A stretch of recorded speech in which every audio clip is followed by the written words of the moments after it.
Hi hello welcome back to our channel. இன்றைக்கி பார்த்திங்கன்னா பௌர்ணமி திதியாக இருக்கு இல்லையா? இந்த பௌர்ணமி திதி ஒரு சிலரோட மனசில் நல்ல மாற்றங்களை வந்து ஏற்படுத்தி தரும். இந்த பௌர்ணமி திதி முடிஞ்சு 2 நாட்களில் உங்கள் காதலில் ஏதாவது ஒரு திருப்பம் ஏற்படுதா, டேர்னிங் பாயிண்ட் ஏற்படுதா, ரீயூனியனுக்கு பாசிபிலிட்டிஸ் இருக்கா, அல்லது அவங்க ஏதாவது ஒரு விஷயத்தை மறைச்சி வச்சுருக்காங்கங்கும்போது அது வெளியில் வருமா அப்படிங்கிறத வந்து பார்த்துடலாம். இது வந்து ஒரு ஜென்ரல் ரீடிங். உங்களுக்கு பர்சனல் ரீடிங் வேணுன்னா ஸ்க்ரீனில் தெரியக்கூடிய நம்பருக்கு வாட்ஸ்அப் பண்ணுங்கள். சரி, முதல்ல பௌர்ணமி முடிஞ்சு 2 நாளில் உங்கள் காதலில் என்ன மாதிரி திடீர் திருப்பம் வந்து ஏற்பட போகுதுன்னு பார்க்கலாம். ஓகே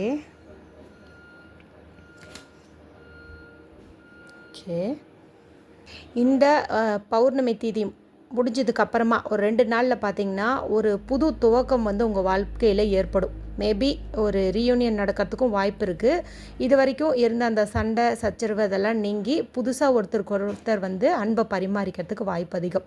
ஒருவேளை இந்த ஒரு லவ் வந்து உங்களுக்கு சக்ஸஸ் ஆகலை, ஏதோ ஒன்று மறைச்சிட்ருக்காங்க, அந்த விஷயம் வெளியில் வந்துடுச்சு, அது எனக்கு பிடிக்கல, எனக்கு இந்த பர்சன் வேண்டாங்கிற மாதிரி நீங்கள் டிசைட் பண்ணாலும் ஒரு நியூ பர்சன் உங்கள் லைஃப்பில் என்ட்ரி ஆகிறதுக்கும் வாய்ப்பு வந்து அதிகம். ஸோ அவங்க தான் உங்களோட சோல்மேட்டாகவும் வந்து இருப்பாங்க.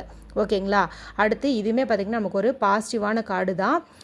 இது வந்து நீங்கள் ஏதாவது ஒரு உதவி மற்றவங்கக்கிட்ட எதிர்பார்க்குறீங்க, அது எது தொடர்பாக இருந்தாலும் சரி, எதிர்பார்க்குறீங்கும்போது அந்த உதவி கண்டிப்பாக உங்களுக்கு வந்து கிடைக்கும் அப்படிங்கிற மாதிரி வந்து சொல்லுது. அது மட்டும் இல்லாமல் யாரோ ஒருத்தங்களோட ஆலோசனை கேட்டு உங்களோட ஃப்யூச்சரை வந்துட்டு நீங்கள் செட் பண்ணிக்குவீங்க. அதாவது நீங்களாக முடிவெடுக்காமல் உங்களோட வயசில் மூத்தவங்க அல்லது ஜோதிடம் இந்த மாதிரி ஏதாவது ஒன்று பார்த்து அதன் பிறகு உங்கள் ஃப்யூச்சர் வந்து செட் பண்ணிக்குவீங்க அப்படிங்கிற மாதிரி வந்து காட்டுது.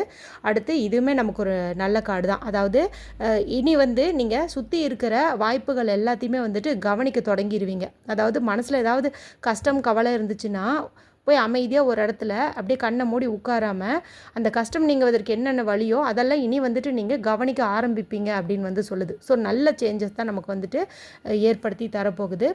ஓகே, இப்போது யூனிவர்ஸ் தரக்கூடிய அந்த கைடன்ஸ் என்ன அப்படின்னு வந்து பார்த்துருவோம். ஓகே, பிரபஞ்சம் என்ன சொல்லுது அப்படின்னு பார்த்திங்கன்னா, இப்போது இது வந்து ஒரு கரெக்டான டைமு, காலம் கணிஞ்சிருக்குது. இப்போ லைட்டாக ஒரு தீப்பொறியை நீங்கள் எடுத்து வச்சிங்க அப்படின்னாவே போதும், அது உங்களுடைய வாழ்க்கையை பிரகாசமாக வந்து கொண்டு போகும் அப்படின்னு வந்து சொல்லுது. அதாவது இதுதான் டைமு, காலம் கணிஞ்சிருச்சு, எந்த ஒரு டிசிஷனாக இருந்தாலும் இப்போ நீங்கள் எடுங்க, எல்லாமே உங்களுக்கு சக்ஸஸ் ஆகும் அப்படின்னு அற்புதமாக வந்து சொல்லியிருக்குது.